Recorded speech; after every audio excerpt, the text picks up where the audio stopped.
Welcome to This Week in Money. I'm Jim Goddard. Today, Ross Clark from ChartsandMarkets.com runs down the action on the major markets. New York started off a little shaky, but how did it finish the week? He takes a look at gold, silver, crude, the Russell 2000, and Bitcoin. Rick Ackerman, editor of the newsletter Rick's Picks, examines inflation, tapering, the velocity of money, interest rates, and cryptocurrencies. WolfStreet.com's Wolf Richter checks in from San Francisco to talk about the booming used vehicle trade, Canada's upcoming luxury car tax, home prices, and whether inflation is just temporary or will stick around for quite some time. Plus, at the end of the show, we'll have a company showcase update from American Manganese President Larry Reaugh. We'll talk to Ross Clark right after this. Media recognition from Bloomberg, Reuters, recycling trade publications. Patented process for 100% recovery of critical metals, including cobalt, lithium, nickel, manganese, aluminum. American Manganese is focused on recycling lithium-ion batteries for electric vehicles. American Manganese trades on the TSX Venture, AMY, the US, AMY.V, and Frankfurt 2AM. For more information, visit AmericanManganeseInc.com or phone me, Larry Reaugh, at 778-574-4444. Welcome to This Week in Money, the source for market opinions. Here is Jim Goddard. My guest is Ross Clark from ChartsandMarkets.com, where you'll find insightful market commentary and timely technical analysis. You can find him on Twitter at Charts by Ross. Welcome back to the show, Ross. Always good to be with you, Jim. Ross, the stock markets in New York, a shaky start to the week, but how did it end? Yeah, a little bit of a hiccup, the early part, as to say, of the week, and could have corrected a little bit further. And, you know, the whopping numbers that we got there on inflation didn't do anything to harm it. So at the tail end of the week, everything coming back pretty healthily. And leadership is clearly at this point semiconductors, technology, consumer discretionary, materials index, those are just bearing along here just beautifully. One key item, so one thing we've been looking at over many, many years, the small caps. You know, we always look at that Santa Claus rally, the stretch from mid-December through until early January, where you have buoyancy, and we usually look for an oversold condition to buy into it right there. Well, when we did the original research back in the 70s, and we looked at value line and the small caps all the way back from the 1920s, and what you would find is that if the small caps started to come to life early, as in mid-November, which is what we're seeing at this point, then that strength would carry you right through until the early part of January. So what we've got here in terms of the indices, the Russell broke out about 8 or 9 days ago from a long consolidation, been basically in a tight trading range since the 1st of February right up until the 1st of November, has broken out of that, and it should have some pretty good legs as we move through the next month and a half. So, you know, if you're participating in the broad indices, take a look at the Russell. The IWM is the ETF there. And as far as the specific sectors, as I mentioned, semis, technology, consumer discretionary, those all have good ETFs to trade, and they've got some pretty good buoyancy in them right now. What's going on with gold and silver? Pretty happy with the action we've got there. We were looking for an interim high in silver about 2 weeks ago, and then to see a pullback to test the support around the 20 and 50-day moving averages. We got that just a week ago, just as we were having our last broadcast. And the key was that we were going to be looking for a rally that would take out $25 on silver. We've now seen that. It poked its head out 2 days ago, and then today it's nicely through there. We're at 25.30 on the close. And this is a pretty important move as far as we're concerned, in that there's still divergence in the silver market relative to the highs that we saw in the CRB index earlier this year, and actually as have continued on the CRB up until a week and a half ago. When you have a divergence like that, it's really important that silver maintain its momentum, because if it does roll over here, then we probably get back down and test $22 again. So for now, 24.60, which had been the high that we saw early October, the high close, having broken out through there, that now becomes our line in the sand as far as that's concerned. And just in this last 6 or 7 days, silver's tacked on 10%. Gold has been not bad. It's up about 6% on that same time frame. And one key item that we're looking at here right now is the fact that gold and the U.S. dollar have been rallying together. And as anybody who's watched the markets over the years would know, these markets, gold and U.S. dollar, tend to move inversely to one another. But when we look back over the years, like actually from 1970 coming forward from there, there's 25 instances where gold and the dollar rallied together. And we're in the midst of one of those right now. We've got a 7-day run with this, say, 6% move in gold, and the U.S. dollar managing to push up through resistance at 94.5. It's now up at 95.13. So new highs for the move on the dollar as well as this move on the gold market. And we will be looking for an overbought reading in gold probably within the next 2 to 2.5 weeks. And from there, a decent correction back towards the 50-day average. So we've got some pretty specific parameters that we'll be looking at. We'll be publishing those as we already have and updating them as we move through the next couple of weeks. What's happening with cryptocurrencies? On Bitcoin, we're stuck at 65,000, and not much to report there. The trend is up, and maybe while we're seeing the strength in gold and silver, it's just taking away some of that enthusiasm on Bitcoin. But for now, the trend is higher. Our big counts still are well over 100,000, but you're not going to hold your breath looking for that. That's going to take a considerable length of time. What's happening with the traditional currencies? Traditional currencies, well, as I say, the dollar index up through 95. That's a nice trend in place at this point. We've been looking at this consolidation is ready to break out. Canadian dollar had a rough week, down now enough that you start to think about it as a divergence here, unable to hold up with the rest of the commodity-related markets. So probably going to be looking for maybe another cent or two before we've got a potential support area for the Canadian dollar. What's happening with crude and natural gas? Crude is just stuck in a trading range here. It's had a couple of attempts to get back through the $84 level, and just doesn't have the steam in it right now to do that. I still think that the potential is for some higher levels over time. The interesting one, though, is the natural gas. That one, well, you'll usually see a late October through early November high. That's part of the seasonal. Usually the seasonal stretch will run from 3 to 4 months, and we're just 2 months into that stretch. So we've seen a good high. We're now in the process of a correction. We're back under $5 on the nat gas market.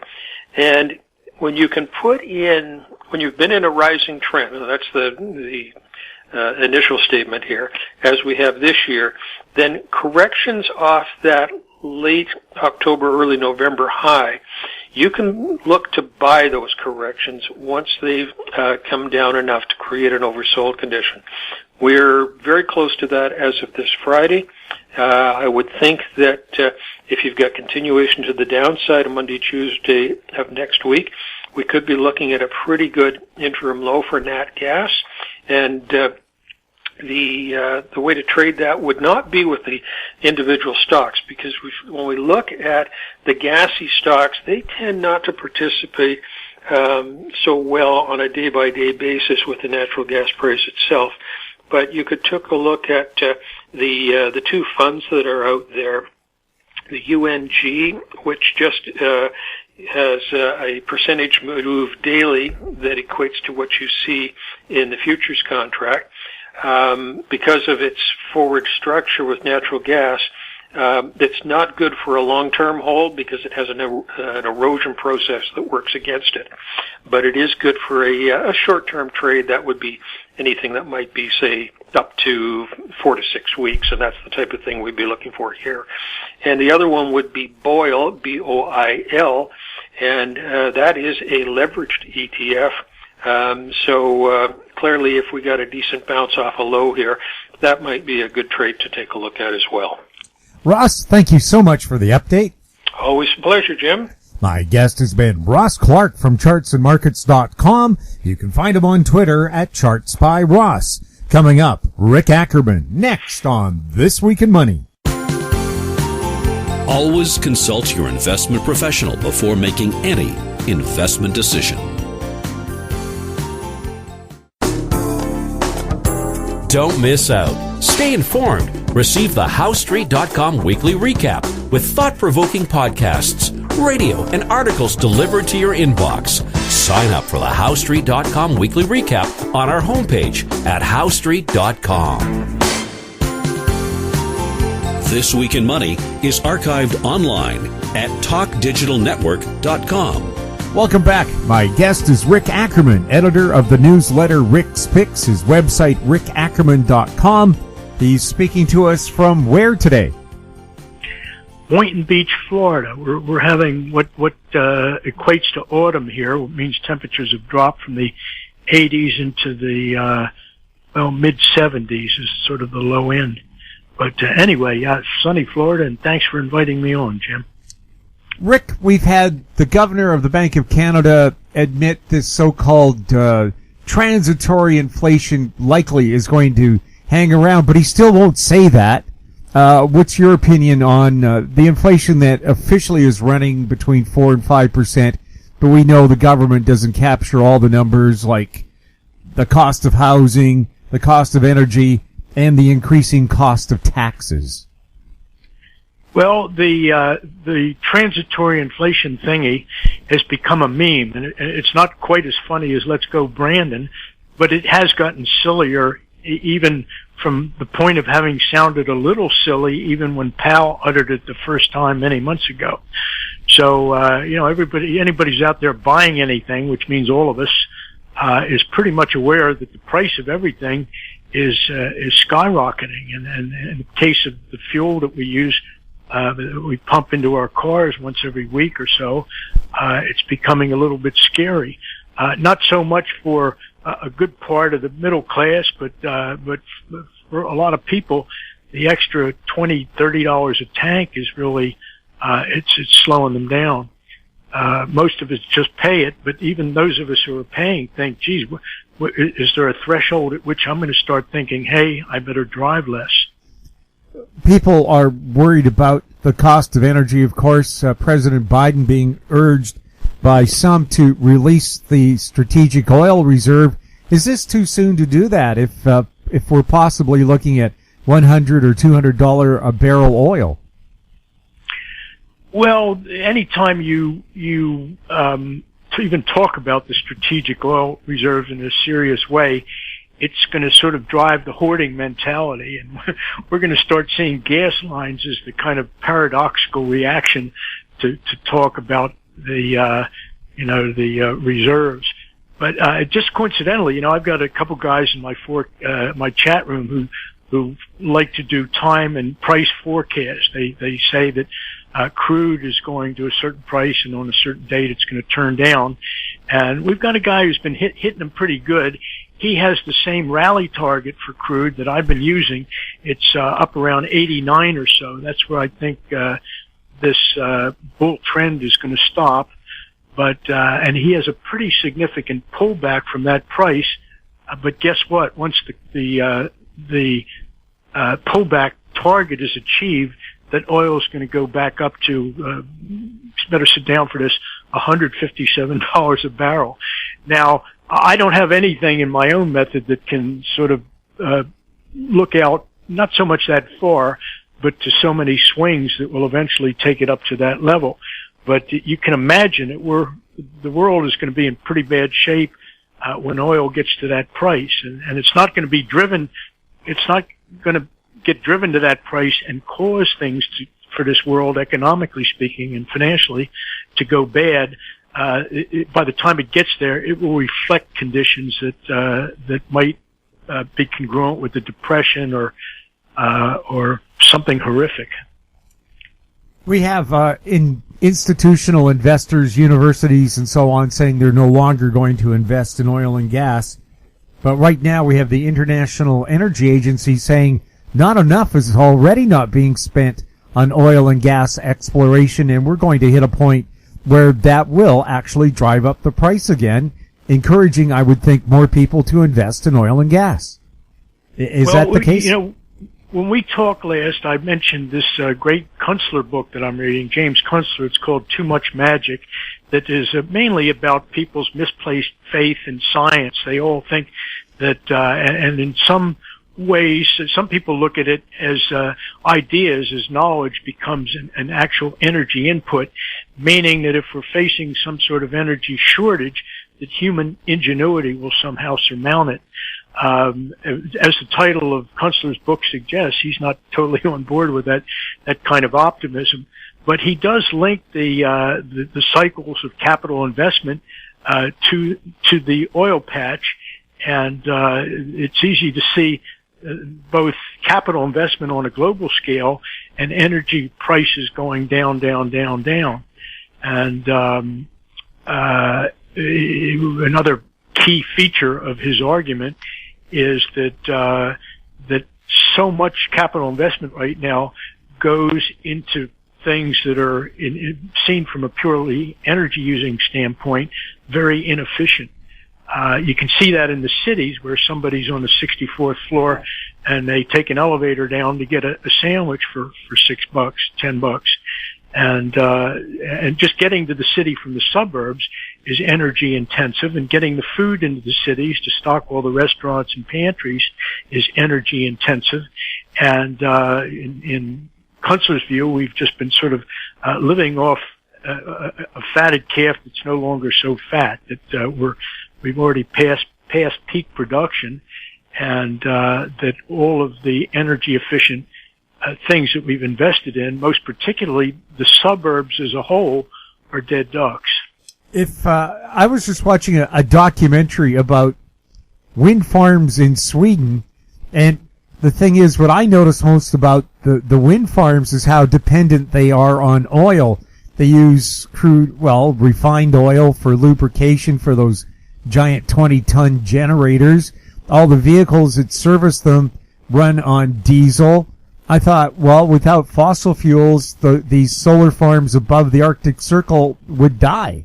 And the blades are made out of materials that are mined and use fossil fuels, and we don't have totally electric equipment, mining this stuff. So just producing so-called green materials costs a lot of regular fossil energy. Very, very true. I mean, when you sort of factor the cost of dismantling a big windmill over once it's served its useful life, which I think is, I can't remember, it's not quite as long as you might want to imagine. It's something like 20-some years. But the cost of taking them down, or presumably because they're unrestorable, is more than a depleted economy could undertake. We're living in times when money seems to be there in unlimited quantities, and perhaps we could somehow deal with the cycle of useful life of these windmills, but not when we're like on our ass in some less prosperous time.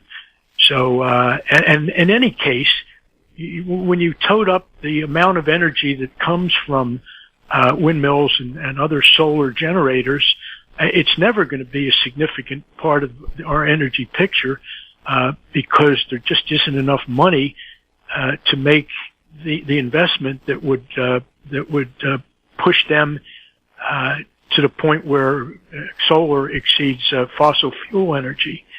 It's just not going to happen. There's not enough money to even contemplate that project, or if you will, that vision. So it leaves us really with a couple options, and one is to simply learn to live in a way that's less energy dependent, and the other is to essentially ramp up nuclear energy sources. But he says he was writing around a time, well, he had Fukushima to look back on, and from that event, you could see that nuclear was just not going to happen in a big way.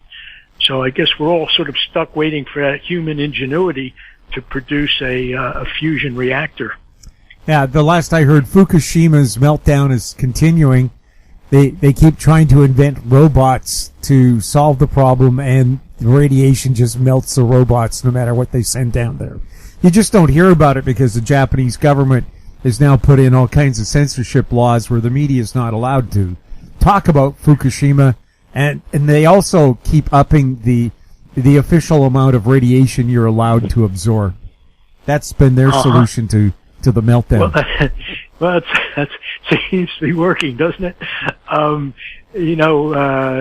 With Fukushima, this may sound cynical, but I'm almost glad they've suppressed the news and the truth, because when I was kind of fixated on that story and reading it in the context of what it would actually take to move the rods, to shift them, and you're talking about the kind of crane operators that they'd probably have to pay $2,000 or $3,000 an hour to get someone skillful enough that we might have a chance of moving all the rods without a major accident.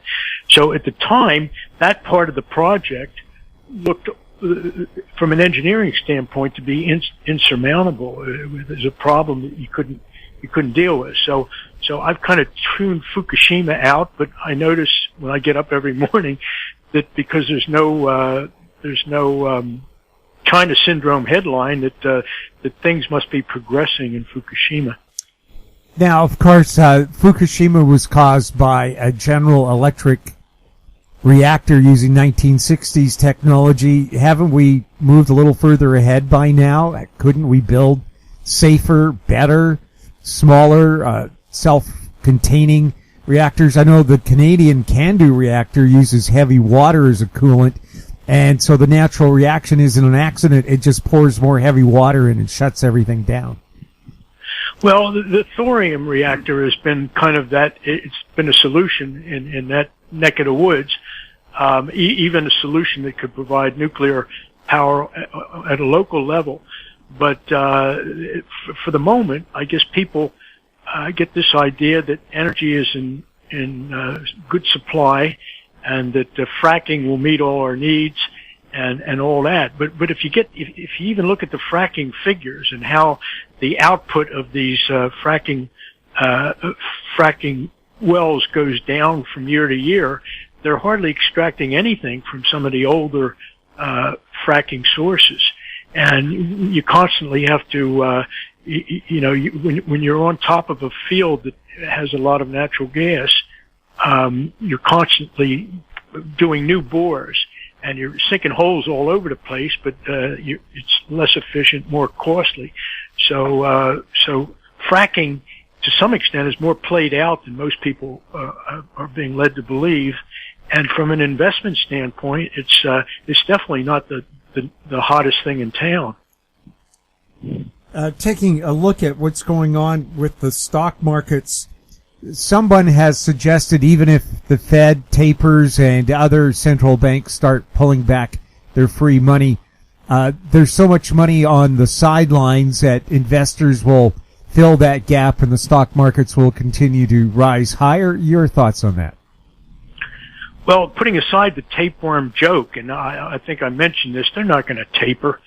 Even the Fed, the clowns that are running the Fed and the charlatans know that any idea of tapering at all would be suicide. And they keep trying to restructure the argument. There's a lag between tapering and when the Fed actually starts reining in short-term rates, where short-term rates go higher. So the Fed's trying to create the impression that they're going to start a taper, but they won't let short-term rates go up for quite a while after that. So the story keeps getting more and more ridiculous, but it's probably not as ridiculous as the story about all that money on the sidelines. So since I was 6 years old or 8 years old and just barely starting to be aware of the stock market, if not to comprehend it, there's always the story, especially in corrective periods in bull markets, that there's this money on the sidelines. I would submit that there is no money on the sidelines. It's a myth, it's a joke, it's a hoax, and it seems to work. Everybody's fooled by it. But the money on the sidelines is really a function of money velocity. You can realize, you can see very clearly that our banking system now is capable of creating money as long as the state of mind has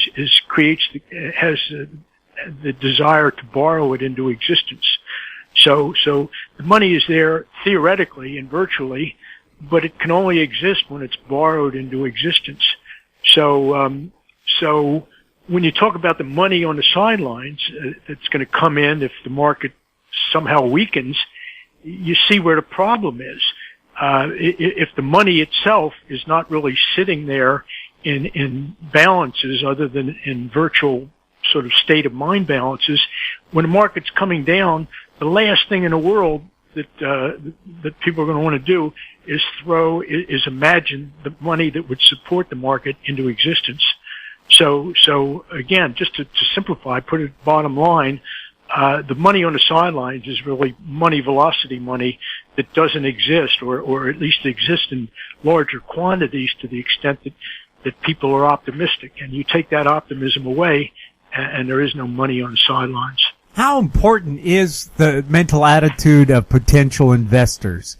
Is it, do they look at really what the market's doing, or do they do what people say, hey, this is hot, get into it? Well, they don't do anything. They're insurance companies or their pension funds, CalPERS, whoever, the proxies are fully invested. And the proxies have only one way of looking at markets. You just keep throwing money at it. And, so people really, I don't think people much think about it themselves other than to understand in some fundamental way that the market's full of crap. I mean, it's so crazy. It's so ridiculously overvalued, and there's so much, capital concentrated so heavily in so few companies. So people see the absurdity of it, but it's not like, anybody can say, well, stop, that's enough. So we'll keep going with this trend until we don't. Do you think REITs are a relatively safe investment? People will always need a place to live. And I hear a big trend that's happening right now because we know how vulnerable the supply chain is. Warehousing space near ports in Los Angeles and Vancouver has become a huge premium. And a lot of companies are willing to pay above asking price to try to get the land to build these warehouses. Is there a future there? Yeah, there's a future for land warehouse builders. But, what's the long-term trend? Manufacturers nowhere want to increase capacity. They've gotten so badly squeezed by pandemic supply chain problems that there's probably no manufacturer on planet Earth who says, boy, I'd sure like a lot of money to expand my output, other than microchips processors, which of course take billions of dollars to get in that game. So wherever you have demand to expand, warehouses is the last thing anybody should be wanting to expand, other than Amazon, since Amazon is going to be kind of 100% of the business that we do buying stuff. Is Amazon going to eventually squeeze out everybody? Well, is there anybody left? I mean, they've already done that. Even the vendors that you would call independents now do all of their fulfillment through Amazon warehouses. So Amazon has total control there. And, my bearish if there is a bearish case to be made for Amazon, it is that in the depression that's coming, there's going to be a hell of a cry, an uprising to treat Amazon as some sort of public utility and have the government, I use the word government in quotes, come in and enforce fair pricing in Amazon's listings. The European court has refused an appeal by Apple on their $2.8 billion antitrust fund or fine. Should Amazon be broken up, or can you break up something like that? Would it just reform as something else, just like AT&T did back in the 60s? Well, they say living well is the best revenge. And in Amazon's case, it's probably not going to be too assertive about this, but it can laugh at $2.8 billion. Are you kidding? I mean, they can go in the market and sell a zillionth of a % of their own shares and pay the $2.8 billion. It's like fining Al Capone $300 for some violation of licensing or something. Yeah, throwing a cigar butt on the ground. $300 fine and carry on, sir. So these mega companies then, like Google, like Apple, Microsoft, are they going to basically become the de facto governments of the world because they've got so much money and power already? Well, who owns them? There was a great piece. Who the heck wrote it? It wasn't James Kunstler, but it was almost that good. It was talking about how BlackRock and Vanguard own everything. So you talk about Apple controlling the world, but you need to sort of look at who the biggest shareholders are in Apple and Amazon and Google and Facebook, and it's always BlackRock and Vanguard. And so they're the true masters. And when you look at how many companies are actually supplying virtually almost the entire global amount of certain commodities, certain products that we buy, that we're in the grip really of just a half a dozen controlling entities, if that many. Are there any safe havens, say gold, if the stock market does make a major plunge? Well, I keep saying this, you got to buy stuff that nobody wants. And the train may have left the station in gold. It looks like it's breaking out right now. And but the investment safety strategy we've talked about for the last 6 or 8 months is simply what my friend Doug Bainfield, who created it, calls a barbell. You just buy two things that nobody wants that really respond well one against the other in any scenario you can concoct, and the two ends of the barbell are gold and treasuries. And of course, both of them have been in disfavor for some time, but they both, you notice they're both starting to move, and they haven't moved enough that all the skeptics who have been screaming inflation, inflation, inflation have even noticed. And there have been a lot of cheerleaders against anti-cheerleaders in bonds. And for as long as we've talked, I've been bullish on the dollar and bonds, but both may be breaking out here. Gold a little more so, but you can sense how much it goes against the consensus. Everybody's got to do an unwind here because everybody's laid a bet on inflation, and even though they're still sure that inflation is coming, I've been saying all along that it ain't. So I would say get your gold and T-bonds while you still have a chance. Interest rates. Usually when we see long-term inflation, and it looks like that's what we're into right now with it officially being pegged at 4 or 5%, interest rates go up higher than the inflation rate, yet essentially in the U.S., the official interest rate is around 0. When do interest rates have to go up if they're going to quell inflation, or is that the solution if you want to slow inflation? Well, I've always said you don't need interest rates to rise to have well, all right, what we say about deflation, to understand that, forget about the monetarists and this idea that inflation is an increase in money supply and deflation is a decrease. That's worthless. Mainly because there are so many fungible forms of money that nobody can estimate how much of it is out there. But in any case, you have if you have falling asset values weighed against all the debt that's going into owning those assets or partially owning them, that's deflation.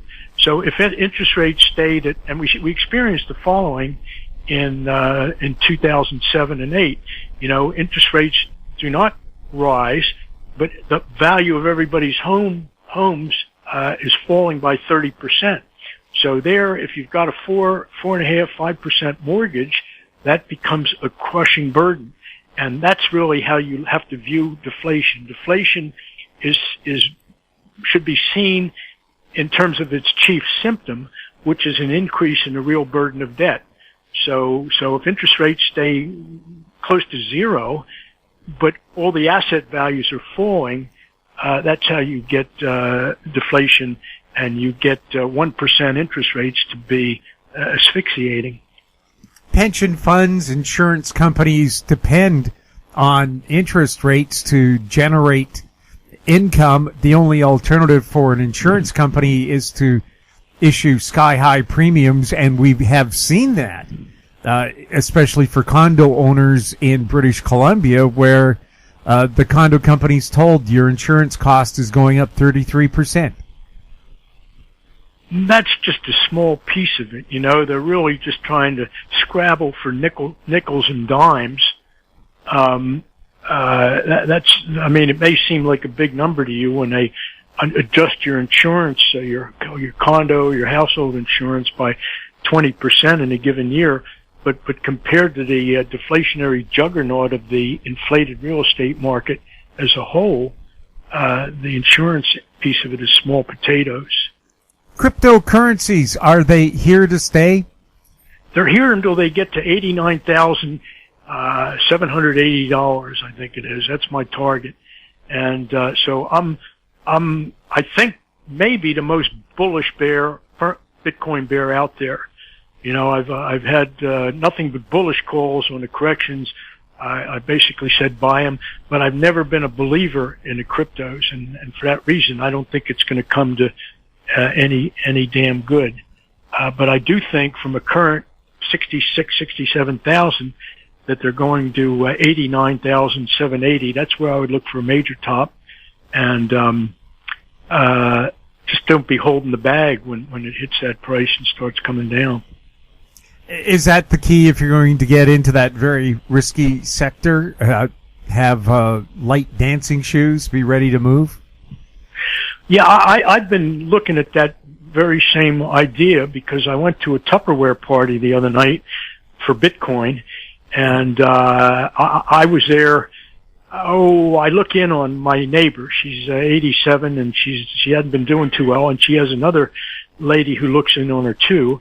And we both showed up one night the same time, and she said, "Come to my house Thursday. We're having a little kind of a get together, and they're going to present an opportunity." And she's in the opportunity, but she said the person who was going to explain it knew a little bit more about it.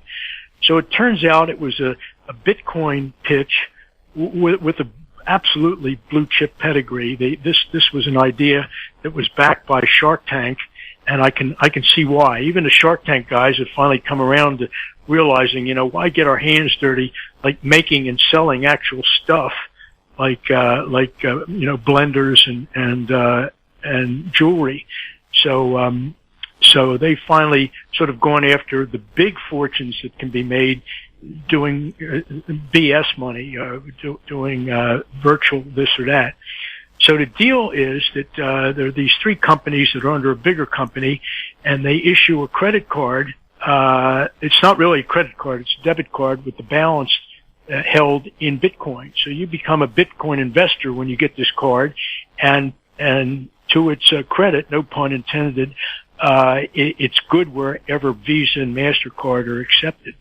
So the real payoff for Shark Tank guys is that when they get a base of 30 million card users, they're going to take this company public. So it's not hard to see what the big boys are after, and of course they're sort of feeding the stream of retail here that is represented in these Tupperware-style parties. It is a multi-level, and there's the promise that your Bitcoin balance will pay interest at the rate of, I think it's 0.5% a day. Well, do the math, just extrapolate that out for the 10 zillion people who are going to sign up for this and look to have people downstream of them so that they can get their multi-level, their override, I guess you could call it.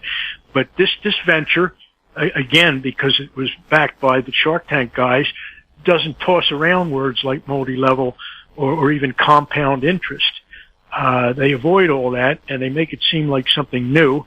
But it's not. It's just this kind of fabulous idea that was bound to infect the proletarian mind, and here we are having little cocktail parties to sign up for our Bitcoin credit card. Yes, so it's becoming the AMY of cryptocurrency. Yeah, and well, we all know what happened with AMY, and I can tell you that when a multi-level goes down, it can happen literally overnight. I know because I was looking at the multi-level when I lived in San Francisco, and it was interesting. It was a package. I think Sandy Weil was one of the backers, and Howard, what's the name of the guy? It was Reaugh. Howard Reaugh was he was involved in this in a big way. And it looked pretty legitimate to me. I mean, it looked pretty good. It was essentially a package of things, of financial services that were bundled and given to you. One, it would involve your utility payments and credit for mortgages and this and that. And it looked like an interesting package. I didn't want to do the due diligence myself, so I mentioned it to a reporter at the San Fran Examiner, and I figured she would do the digging and come back and say, well, I give it a clean bill of health.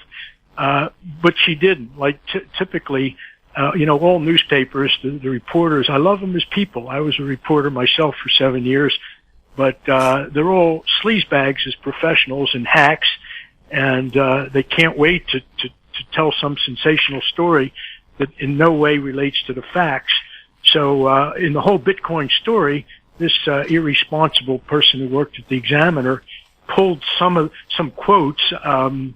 At the time, I worked for a private eye named Hal Lipset, very well-known guy, and I had said something about Bitcoin, and they pulled a quote that I'd said that I think had used the word pyramid in it, and they identified me as Rick Ackerman, private investigator.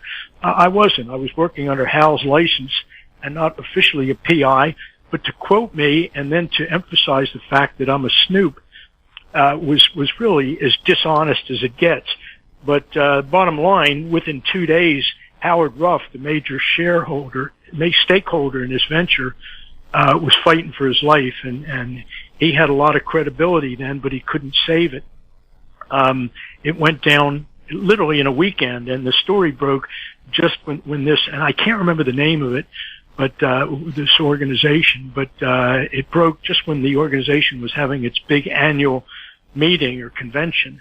So the point is that when these ostensibly hugely successful multi-levels come down, it can happen literally overnight. So don't you mentioned maybe you got to have your dancing slippers on to get out in the nick of time, but don't count too heavily on that.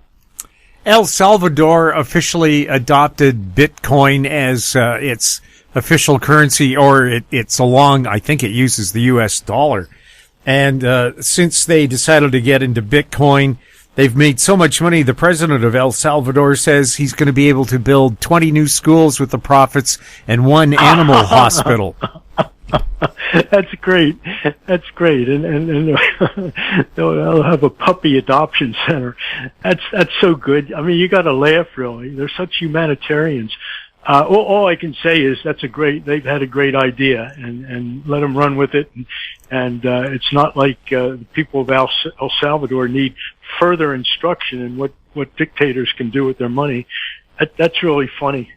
But you can't blame them, I mean, the kind of globalist conspiracy idea about Bitcoin that supports the Bitcoin story is that the conspirators, the five entities that want to run everything on the earth, they love Bitcoin because it gives them the ability to sort of gin up money without having to answer to the Federal Reserve. So it's not surprising that El Salvador found its way to that wonderful fact. Rick, is there anything else that's caught your attention that we should keep an eye on? Well, I think we've covered it all today, Jim. We really got from A to Z. But I do think the market is in a topping process, but I've described it broadly, really, and it's having trouble topping for two reasons. Number one, everybody knows it's coming. The big one is coming. And number two, when it finally does come, it's gonna alter our lives in catastrophic ways. Life will never be the same. So it's no wonder that we're getting what seems like a reprieve in this nutty move of the stock market to all-time highs, based on some stupid blather from Powell. I mentioned that earlier, how they're sort of stretching the story now about this the relationship between short-term rates and the tapeworm that we're pretty late in the game. Rick, thank you so much for being on This Week in Money. My pleasure, Jim. Really I think we had a great conversation today, and I'm grateful for the chance to connect with your audience. My guest has been Rick Ackerman, editor of the newsletter Rick's Picks, his website, rickackerman.com. Coming up, Wolf Richter, next on This Week in Money. Media recognition from Bloomberg, Reuters, recycling trade publications, patented process for 100% recovery of critical metals, including cobalt, lithium, nickel, manganese, aluminum. American Manganese is focused on recycling lithium-ion batteries for electric vehicles. American Manganese trades on the TSX Venture, AMY, the US, AMY.ZF, and Frankfurt 2AM. For more information, visit AmericanManganeseInc.com or phone me, Larry Ray, at 778-574-4444. This Week in Money is archived online at talkdigitalnetwork.com. Welcome back. My guest is Wolf Richter, publisher of wolfstreet.com. He's speaking to us from San Francisco. Welcome back to This Week in Money, Wolf. Thanks for having me back, Jim. Wolf, how long can these big price increases of new and used vehicles continue, and then what happens? Yeah, this is really crazy what's going on in the new and used vehicle market. We got the data today in the CPI, Consumer Price Index for new vehicles. They registered the biggest year-over-year increase since 1975 of 9%. Earlier in November, we got the industry data that said that average transaction prices, so that's not really a measure of inflation, but of the average price that consumers pay, and that is impacted by price increases, but also by a shift to upscale vehicles. And that went up nearly 20% year over year. And so now we got used vehicle pricing up in the wholesale market 40% year over year and 60% over the past 2 years. I mean, these are just extraordinary price increases. They're if you look in Argentina, you have an inflation rate of 40 to 50% in the past few years. So that's kind of what the vehicle market is pointing at. I mean, just huge double-digit price increases, and that is not paralleled in other segments in the U.S. economy. I mean, there are price increases across the board. We got the inflation figures today. It's pretty bad. But they're not like that. So these vehicles are somewhat of an outlier, and so I think unless we get an Argentina type inflation scenario across the board, these vehicle prices will eventually have to stop going up, and I don't really understand why consumers are still paying those prices. I mean, most people don't have to buy a new vehicle or used vehicle today. You know, they can drive what they have, and unless they total it or they got the vehicle into a flood or something, most people can just drive what they have, and they're not doing that. They want a new vehicle, and they're paying out of the nose for it. And so far, they are willing to pay those prices. They're ridiculous prices. I just talked to a car dealer friend of mine a few days ago, and they're charging over sticker on new vehicles, and people and the cars are not sitting on the lot. People are just grabbing them, eagerly paying over sticker. So this shows a change in attitude towards buying vehicles.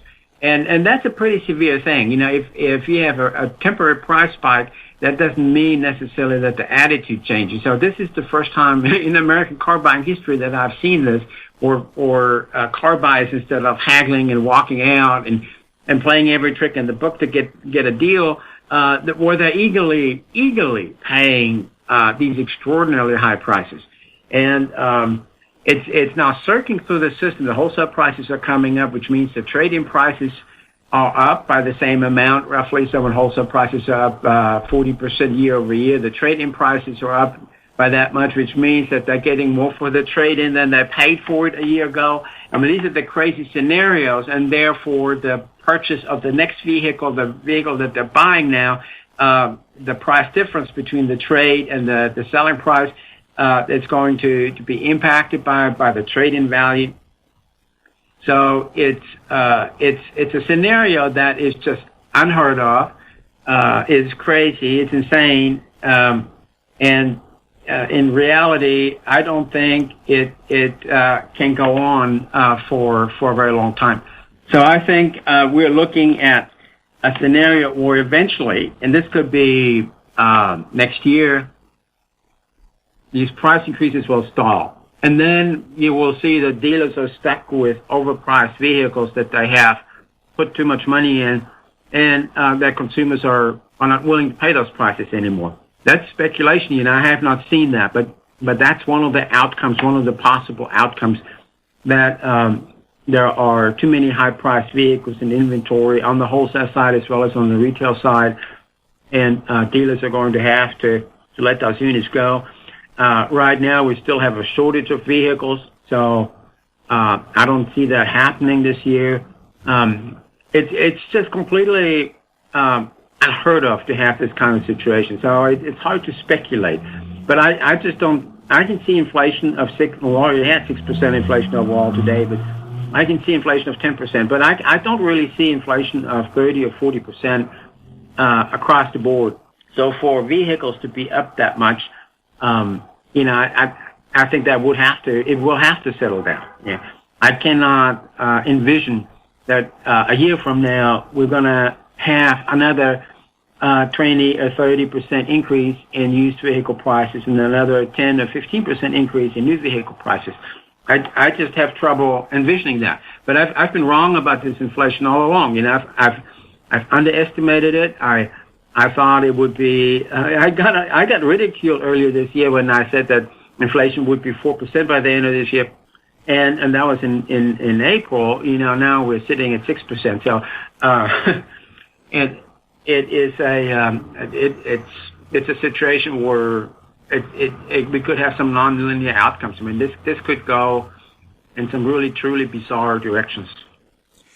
Starting in 2022, the Canadian government is bringing in a luxury tax for vehicles over $100,000. The tax is the lesser of 10% of the value or 20% of the amount above $100,000. What is this likely to do to the luxury car market in Canada? Well, I'm pretty sure you'll see a lot of cars going on sale for $99,995. There'll be the cars that are right at the $100,000 mark, the trucks really. I mean, you'll see those being priced a little lower.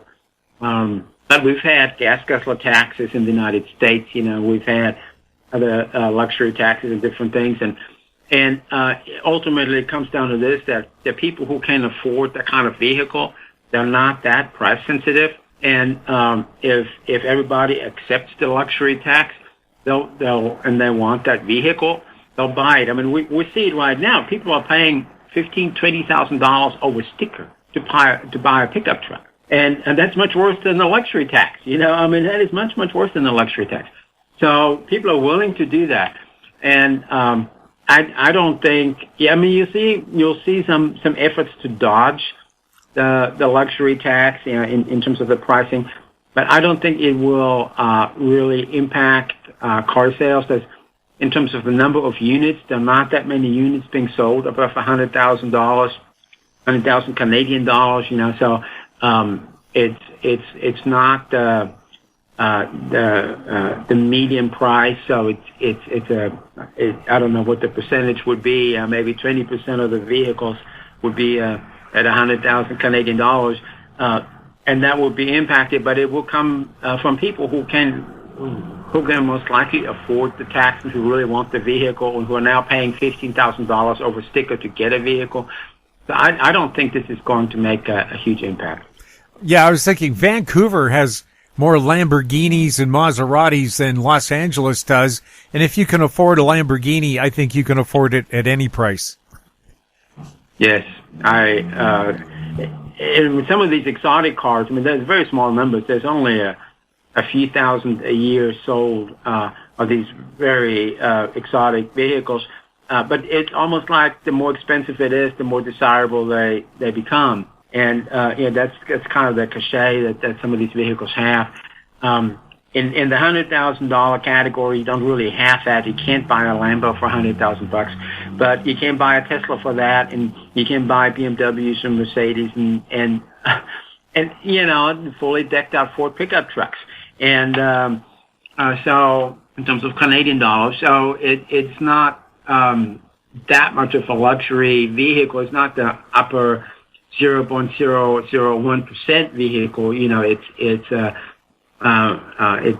somewhat more common vehicle, but it's still, if somebody wants a really nice pickup truck and they can afford 100,000 Canadian, they don't, they're gonna, and right now they're paying $15,000 over sticker to get it. They'll pay the luxury tax. And Wolf, there's nothing more disconcerting than seeing some pimply-faced kid pull up next to you in a Lamborghini with a new driver's sticker on it. Yeah, that's that's disconcerting. Wolf, what could the real rate of inflation be? So in the United States today, we got our CPI figures today, and the overall CPI jumped by 6.2%. There's another CPI measure, which is for urban wage earners and clerical workers. That jumped by 6.9% year over year. So that was the highest in 40 years. So the official numbers are already really bad.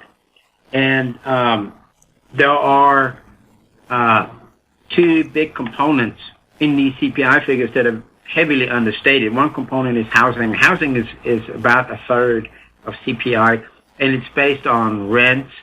And rents are surging in the United States, but it takes a long time for CPI to pick that up. And it's supposed to be a measure for home ownership expenses. But we know that home prices are up about 20% year over year across the United States, according to the Case-Shiller Index. So the rent indices, there's two of them in there they're up just around 3%. So and they account for a third of CPI. So you can tell already that just from the housing component, CPI is heavily understated. And then there's the new and used vehicle index, and that's heavily influenced by what we call hedonic quality adjustments, or when a vehicle gets quality improvements from one model year to the next, such as better consumer electronics or a more powerful powertrain, or going from an 8-speed transmission to a 10-speed transmission. The cost of these improvements are removed from the index. And so you have this bizarre situation where over the past 20 years, excluding the spike that we now have, that over the past 20 years, the CPI for used vehicles actually went down, and the CPI for new vehicles went up only a little bit, even though vehicle prices have shot higher at a very fast rate. So, I don't, and it really depends on where you live and what your living situation is. I mean, if you own a home and you have a fixed rate mortgage and the mortgage payment is the same for 30 years, you don't feel housing inflation. And, if you don't buy a car, you don't feel the inflation that comes with buying a car. So, it really depends on your life, but average across the country, that CPI figure for clerical workers that we have at 6.9%, that's still a little low, I think, of reality. I don't think average across the country we're at 10% yet, but it's going to be higher than that 6.9%. Maybe it's getting close to 10% for some people. Now, obviously, if you live in an apartment and your rent went up 15% or 20% from one year to the next, and rent is half of your expenditures, then you face a catastrophic situation. But that's not inflation across the country. That's a very personal experience. And there's lots of people where rents don't go up. They have rent-controlled apartments, and they've been tenants for a long time, and the rents don't go up that much. So I think it'll be over that 6.9% that we got today, and I think it's probably less than 10%, or getting pretty close to 10% now, on average across the United States. Could this be the perfect storm to wipe out the middle class with soaring inflation and a population that's addicted to debt? Yeah, so wages are going up, and that's the good thing. But, in the past, and we're kind of looking at the scenario here now too, wages may be going up at a slower pace than the cost of living and inflation. And so you'll have these inflation-adjusted long-term pay scales, and when you look at them in the United States, in the 70s, in terms of real income, the bottom 50% of male workers are actually that they've lost income to inflation. Now, at the upper end of the income scale, people have made out very well, and women have joined the workforce in the 60s and 70s, and so they've made out very well in that sense because they started out so low. And they've come up a lot. They still haven't pulled up equal to men, but they have come up a lot from the very low levels. But if you look at men's income, in these lower category jobs, and those are middle class jobs really. I mean, 50%. You're talking the middle of the workforce, and that has always been the case. That it is very, very hard to keep up with inflation, and you get a promotion, so you're doing a better job, and that promotion turns out to just cover inflation. And that's the kind of thing, that's really frustrating to the middle class. When they get promoted, they have a better job, and they get a 10% raise, and then a year later, that 10% raise has been eaten up by cost of living increases, and they really didn't get a promotion. They just got a cost of living adjustment, and it was dressed up as a promotion. And that's happening, where you constantly, you're constantly on your hamster wheel, and you're running as fast as you can, and you're getting your promotions, and you're going ahead and doing things and improving your productivity, and you're getting much better, and the company rewards you with these wage increases and pay increases that, in effect, just counterbalance inflation. And that's a very, very frustrating thing for the middle class, and it turns the mood very sour. And we're seeing some of this now. Inflation wipes people out in a very slow way. It takes the inflation that we know here. It takes years. It whittles away at people's income and at their assets, and so it's not all of a sudden. Now, there are plenty of people that benefit from higher inflation, and companies benefit. Some companies benefit from higher inflation, so there's winners and losers. And when the central bank decides to stir up a lot of inflation, they're picking winners and losers.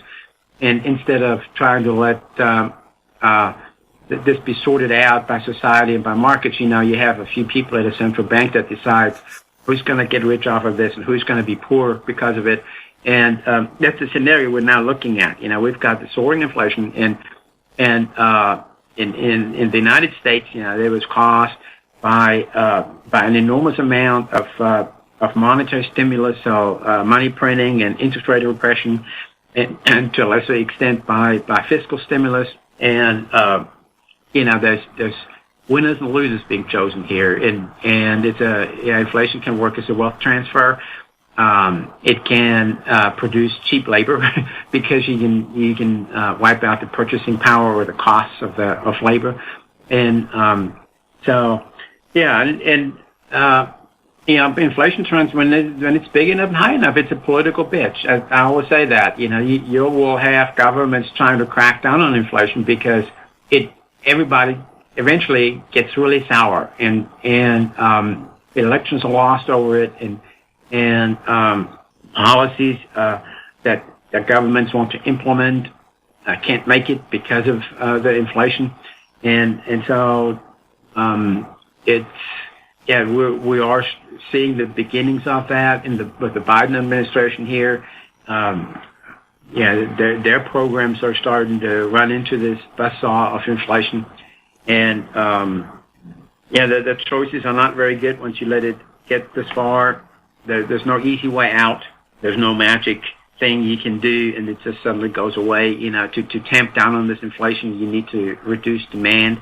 You have to raise interest rates, long-term and short-term interest rates, and that will reduce demand, and that will bring inflation under control eventually, very slowly, years behind. And during that time, you just you're just not going to have a very good feeling. But if you don't do that, you can really wipe out a big part of the population in terms of their wealth and their purchasing power. If you let that get away from you. Prime Minister Pierre Trudeau, the original Trudeau, back in 1975, passed a law to try to control wages and prices. That's just when I got into the workforce in 1975. And I can tell you, it kept wages down, but it didn't do anything about prices. Is it dangerous when the government tries to put its finger in and control this, or should we just let free enterprise and the market stabilize itself eventually? Yeah, I don't think there are very many, if any, good examples of where wage controls and price controls actually succeeded in tamping down on inflation in a durable way. What finally helps is when you crank up interest rates, short-term and long-term interest rates, to where borrowing gets very expensive and there is less consumption because borrowing is too expensive, and there's fewer investments, and asset prices go down, and and all the people that got really wealthy of this big boom that we had, they're going to give up some of that wealth, and that has a tendency of lowering demand. And now,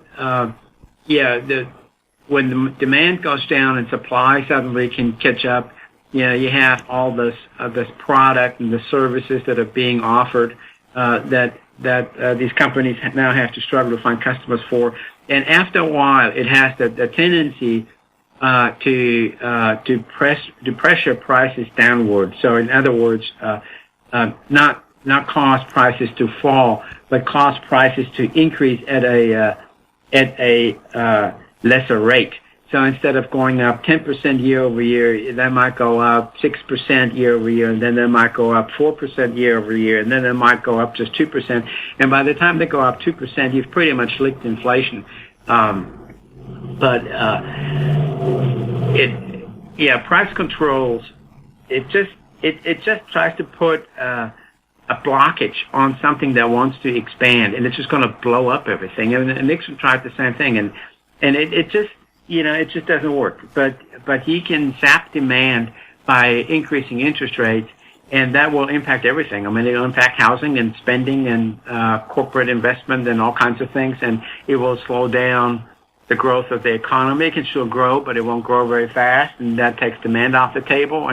And so eventually, after a few years of that, you'll see inflation come down. What do you see ahead for commercial real estate with a substantial number of offices and office towers vacant? Yeah, so you have your own cities in Canada that have a real problem with the office space. We have some here too. So Houston, obviously, Old Town, that's been hit hard during the oil boom, and then working from home. San Francisco used to be one of the hottest office areas in the country, and it's turned into a huge office glut. There's over 25% vacant offices. There are indications that that's not temporary, that's going to be some of those people. Some of those offices are going to have some people in it eventually, but many of them won't. So what do you do with all this real estate? And this is a big discussion point right now. I mean, everybody's talking about it. What are we going to do with this office space that we're unlikely to need? And so I traveled to Tulsa. I used to live in Tulsa, Oklahoma, and so I went back for a funeral, and I stayed at a hotel called Aloft in downtown Tulsa. And that used to be the City Hall building. So it's an office building. Looks like it was built in the 1960s, a concrete office building, a not very pretty building. And they converted it, so it was like 12 stories, something like that. And they converted it into a hotel. And it lent itself to do that because it was a fairly long and narrow building, and so every room had windows, lots of windows. And then there was a core in the middle of the building with the elevators and some utility rooms and some shafts and stuff. And so they were able to convert that building into a hotel. And in the lobby, you can tell it was not a hotel lobby. It was a office building lobby. And they left the old mail chute in the building. So when you walked up to the elevator in the hallway, they had these mail chutes that went down. Or back in the day, people, the office workers or the city workers there, dropped their envelopes in and they collected at the bottom and was sent out. And there's kind of a decorative thing that obviously nobody's going to use this anymore, but it was sort of a quaint thing from a bygone era. And they left it there. It had a lot of brass on it and stuff. So it's cute. And it would be much harder to convert a building like this into an apartment building, but you could do it. It's so long and narrow. You can convert. If it's a round building or a square building, you have this massive inside area without windows. And so that is very hard to convert into residential because you want to have windows in your rooms, and you don't want to have you don't want to be in the dungeon inside of the building. And so those are much harder to convert, maybe cannot be converted, and they just have to be torn down, and the land has to be redeveloped into a residential building. We got a building in San Francisco now that's now been repossessed by lenders. It was started by a Chinese developer, Ocean-wide, and that's a multi-billion-dollar project, 2 towers supposedly, including the second highest tower in San Francisco. It's a massive construction site that brought it up to grade, meaning the foundation is in place and essentially nothing else. And they started this 5 years ago. And it's mixed use, so office, condominiums, and hotel by design. But right now, the last thing San Francisco needs is more office space. So it's an ulcer in the south of Market, in the middle of the city. It's been there for 5 years, and it's going to take years to resolve because Ocean-Wide in China is probably going to get dismembered. The creditors started repossessing some of the properties, including the building, and it's going to get resolved in bankruptcy court in the United States probably eventually. I would think. It's really hard to deal with something like that. And then so you have a building that's unfinished, and then you could possibly redesign it into just residential and make it work if you buy it out of bankruptcy when your cost is lower. So you have that opportunity that some buildings that haven't been finished that they can be converted at a lower cost, especially if they're bought out of bankruptcy. And so there's that possibility. And then there's the possibility that you have a long, narrow building that goes up very high. It's very easy to convert, relatively easy to convert into residential. And it's still expensive. There's different codes and you have to do a lot of work on it. If the structural parts let you save some money, it's cheaper than tearing down the building and starting over again. And so people are looking at all these buildings, and without doubt, some old office buildings just will have to be torn down, and they'll become parking lots, and until somebody develops it.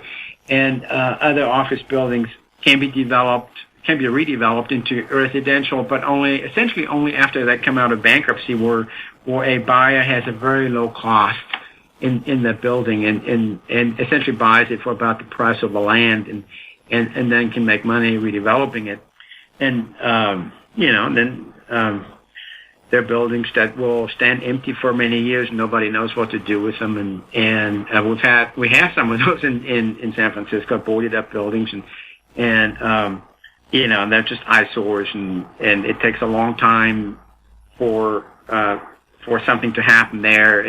And so this is a dramatic shift we're looking at in terms of office space. And the brand new buildings, the Class A office buildings that were finished in the last few years, they'll be there. They'll be full. And companies always want the nicest and best. But it's the old office buildings that were built decades ago that are not desirable anymore for companies and that are being left behind. And the question is, what do you do with these old buildings? And like that City Hall building in Tulsa, and that's a 1960s building, and they did a pretty good job converting it into a hotel. So, I'm not sure I would want to live in it as far as an apartment is concerned, but as a hotel, I think they did a pretty good job, and we'll see a lot of discussion on this. And there'll be building by building, they'll try to figure out what to do with it, and it won't change quickly. And downtowns like San Francisco, that's still kind of dead.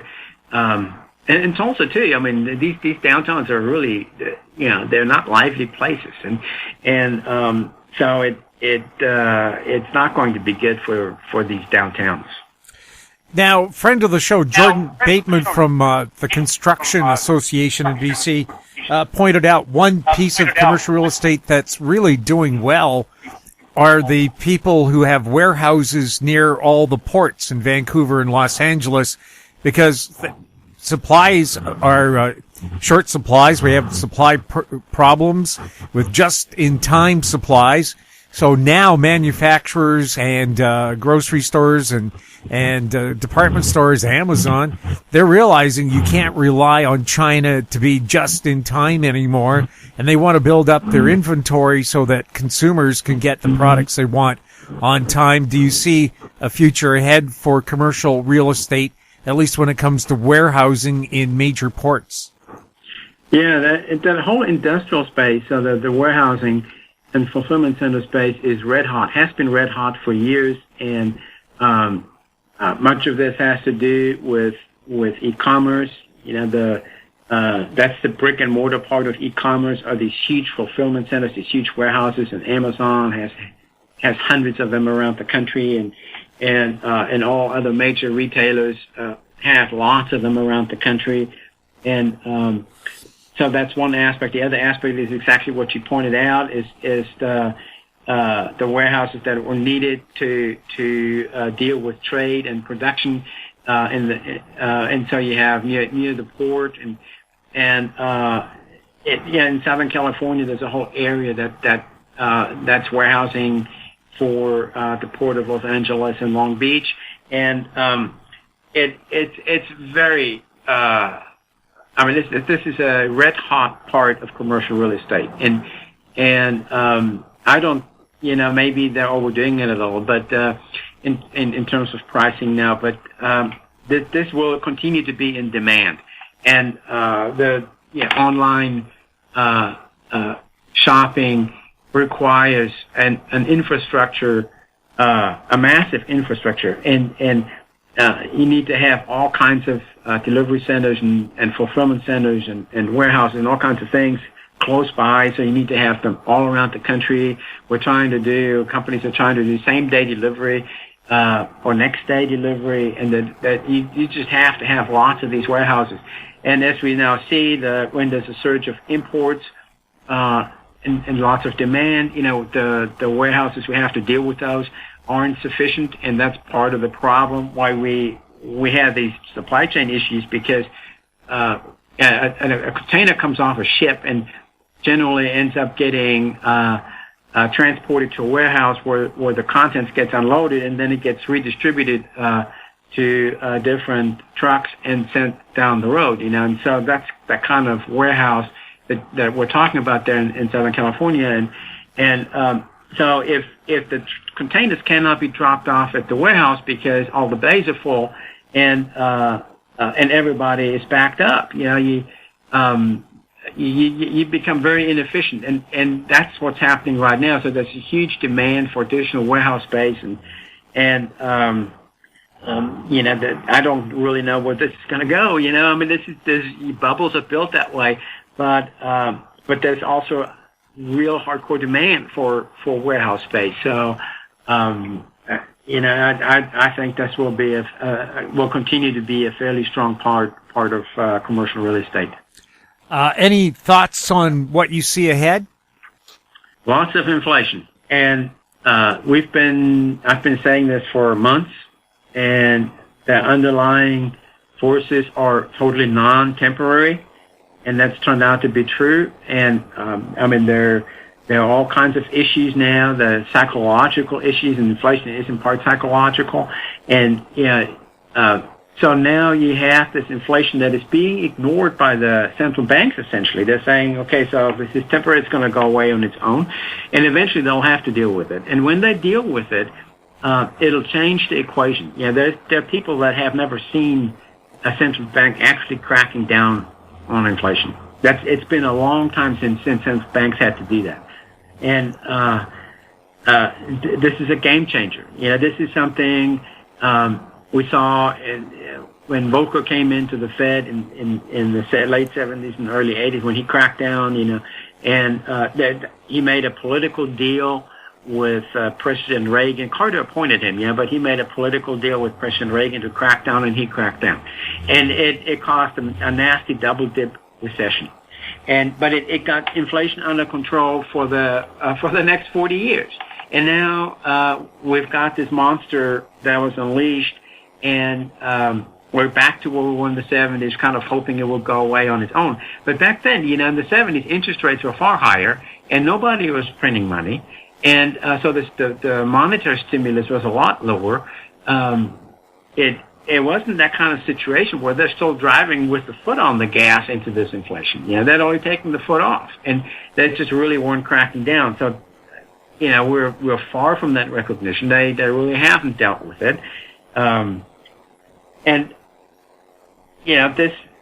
I think this is going to be the main theme, and we're going to have much higher interest rates, and the long-term interest rates as well. So that means mortgage rates in the United States, or the fixed-rate mortgage rates, are going to go up, and it will change a lot of things, a lot of pricing, a lot of assets will have to be repriced, and that's, I think, is going to be the main theme going forward. Wolf, before we go, can you tell us a little bit about Wolf Street? wolfstreet.com. Everything is free. We're not behind a paywall. It's just about business, finance, and money, and no politics. So wolfstreet.com. Wolf, thank you so much for being on This Week in Money. Thank you, Jim. My guest has been Wolf Richter, publisher of wolfstreet.com. He was speaking to us from San Francisco.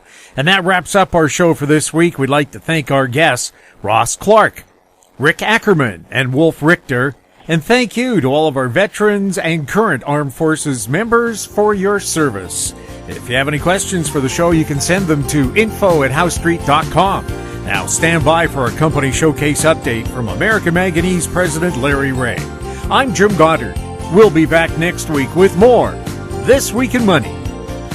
Comments made on This Week in Money are an expression of opinion only and should not be construed in any manner whatsoever as recommendations to buy or sell any financial instrument at any time. Archived online at TalkDigitalNetwork.com. This Week in Money is a production of Howe Street Media Incorporated. Executive producer is Tom Allen. Welcome to Company Showcase, an advertising feature on HoweStreet.com. I'm Jim Goddard. I'm speaking with Larry Reaugh, CEO and President of American Manganese. Welcome back to the show, Larry. Thanks, Jim. Larry, did you have a news release this week? Yes, as a matter of fact, it was in the last hour, and we received the notice of allowance from the Canadian Patent Office. So that's our, now we are pretty international with our patents. We've got patents in the U.S., Canada, Japan, and Korea. We still have patents pending from areas like India, China, Australia, and we're building our portfolio, and it's a good feeling to be able to do that. And people will begin to realize as time goes by just how important these patents are. For example, if the process doesn't work, it's not novel, you won't get a patent. And you've got to have a new process that is irrefutable in order to receive a patent. And that's the first thing we do is we get them in the U.S., then we apply for them in other countries. So, also we've got the European patent pending too, and so it's an exciting time for the company. They begin to realize that these patents are important. Our listeners and shareholders and new shareholders, just how important these patents are. And, there's not any other companies out there that can boast as many patents in the recycling arena. And I'm not sure that anybody has any patents that are better than ours. So, we get up to 100% recoveries, 100% purities, and that's going to be critical down the road. I think I mentioned in my last podcast what's happening in the arena. Right now there's a lot of deals being signed for black mass, and we're discovering through a lot of our contacts out there, we talk to people all over the world, that they're mixing the new byword for cathode materials being iron phosphate that has no value, very little value to recycle, that they're having real problems getting rid of it. A lot of them are crushing them up and or shredding them and mixing them in with the existing chemistries out there, like NCA, etc. And it's diluting the whole process down and creating more what I would call waste material. So you got to be careful about that when you're dealing with black mass. If you're getting batches of that, you're getting a diluted product with more waste, and the only thing that you could do to get rid of it is to the dump or to a smelter. So we feel pretty solid about that. I know I get a lot of criticisms because other people are doing deals left, right, and center. I don't want to do a deal that loses money. I don't want a deal that creates environmental problems. I don't want to do a deal that I'm not ready to process at this time. We can process black mass, but we're not ready to do that. And what are we going to do with the product if we did go into black mass production? We'd have to send it to a smelter, to be honest with you, just to get it out of inventory and lose money on it. We're not going to do that. So anyway, that's the patents, and there's some big news this morning. Johnson Matthey threw in the towel on cathode materials, and looking at about a 340 million euro loss, or close to 400 million US, and they're trying to sell it, but there doesn't seem to be like there would be a lot of takers for it out there. And but they're seeing the problems that we're seeing on the horizon with the cathode materials, battery manufacturing, everything else. You know, everybody's going to have to put on their environmental hat and start looking at what the hell's happening with the end-of-life batteries and the scraps. Well, we're interested in the scraps because that's going to be the cleanest material we can see, and that is going to be the pivot point for us, is to deal with scraps right at the factories and, get rid of that extra 40% transportation costs that are involved with the end-of-life batteries. It's the field is narrowing for profitability, and if you're not getting up on your technology like we are, and we've been doing that, and we've been criticized for not moving ahead more rapidly, but we could have, and ended up with an inferior product that may or may not make money at the end of the day. So we want to know that we can make money at the end of the day. So we're sitting in a good cash position to continue with that. We're not interested in entering any deals to handle black mass at this time, or to buy back black mass. And we want to have our process down tight. And when the process is down tight, we can make money, and we can actually increase our profitability. So let's just keep our hats on and keep cool about the whole thing, and continue with what we're doing, and come out with a superior product. And after things like Johnson Matthey today, who spent probably 10 times more money than we've spent on the entire process for manganese and end-of-life batteries, and the recycling of the scrap or end-of-life batteries, then we can move ahead and actually do a deal. And I think that the reason we haven't done a deal with some of these companies we're doing the work for is that we're just too early for them. And but we're early because we're taking cautious steps. And we can say all kinds of things, like most of these guys say. They've created a battery out of let's say lithium, cobalt, manganese, and aluminum. That doesn't say much. It says that they created a cell. But, a cell can be a button cell. And I would imagine, with the intricacies of batteries, that if you were going to create something that was made out of the material, you would talk about, creating a battery pack that could run a vehicle, right? And so that's where we want to be. We want to be in a position to be able to say those things and stand behind it. So, other than that, I think, we've had a couple of slow days in the market. I think a lot of people took the Thursday off and the Friday off, and so you're seeing a bit of a drop in volume. But other than that, I think the market is, going to be a strong market the upcoming year, and we want to be part of that market. And the more the light gets shone on us, for doing good work, and not just making statements, then I think that we will take the lead on this.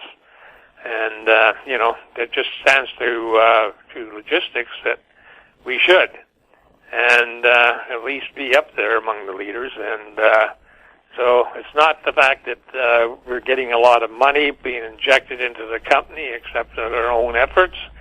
And like the latest $20 million raise, it's like the money chases the money, it seems, out there. And the more money that you get, the more people want to give you money, and doesn't necessarily mean that you've got a solution. So let's just keep steering the way, plowing the field, and maybe it seems like we're using a horse to do the plowing, but let's put it this way.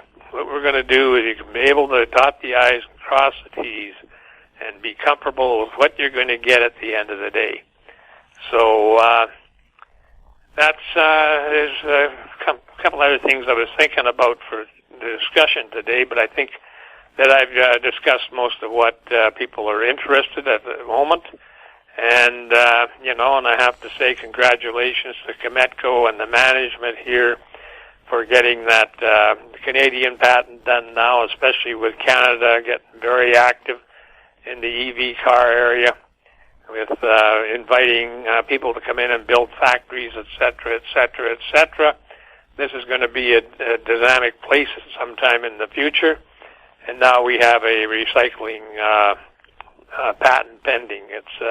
We don't have the patent yet. It's the allowance, and the allowance is basically the step before you get the patent. And so we'll have that patent, and we'll be moving along, and then eventually we'll get the other patents out of China, India, Australia, and the UK, and not the UK, but the Europe.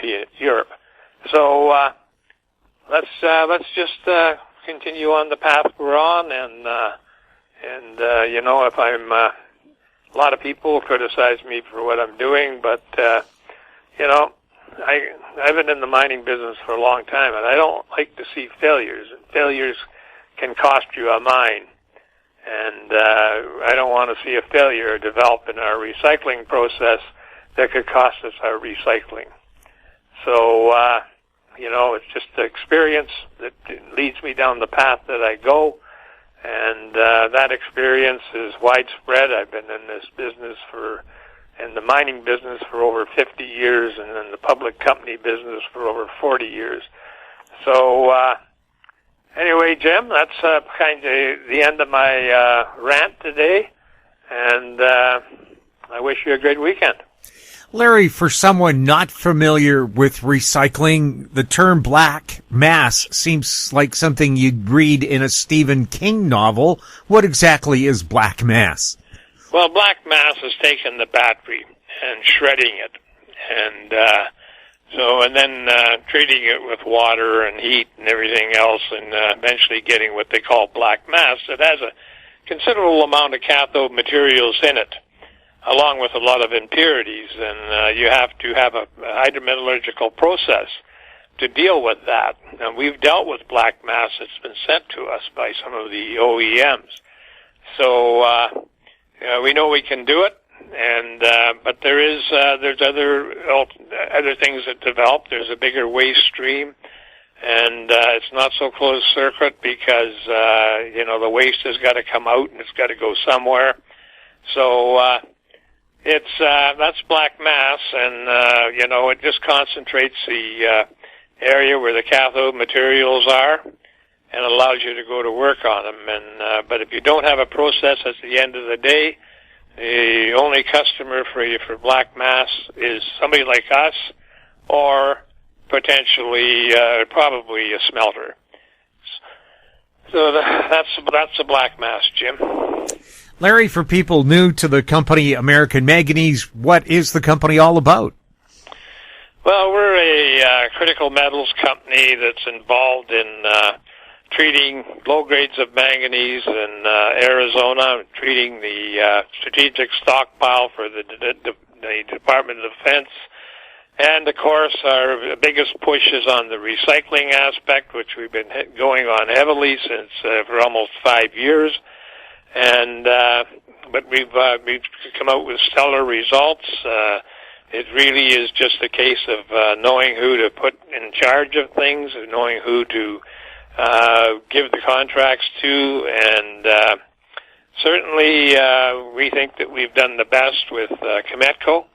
So it's they haven't let us down on any front, and they're arm's length, so when they report results, that's their results that we're reporting, not our results, and that should give the investors a comfortable feeling that we're not cooking something up or changing the formulas or doing whatever to try to meet standards. But so that's a big part of our business, Jim. And if you want to really follow the trend of the company, you can go to our website at AmericanManganeseInc.com. You can follow us on the markets at AMY on the Toronto Venture Exchange, at AMYZF on the QB Exchange in the U.S., and 2AM in Frankfurt. If you want to talk to me, you can phone me at 778-574-4444, or you can email me at LREAUGH@AMYMN.com. Larry, thank you so much for the update. You're welcome, Jim. We've been speaking with Larry Reaugh, President and CEO of American Manganese. I'm Jim Goddard. Our conversation took place on November 12th. Comments made on Company Showcase are an expression of opinion only and should not be construed in any manner whatsoever as recommendations to buy or sell any financial instrument at any time. Archived online at HowStreet.com. Company Showcase is a production of How Street Media Incorporated.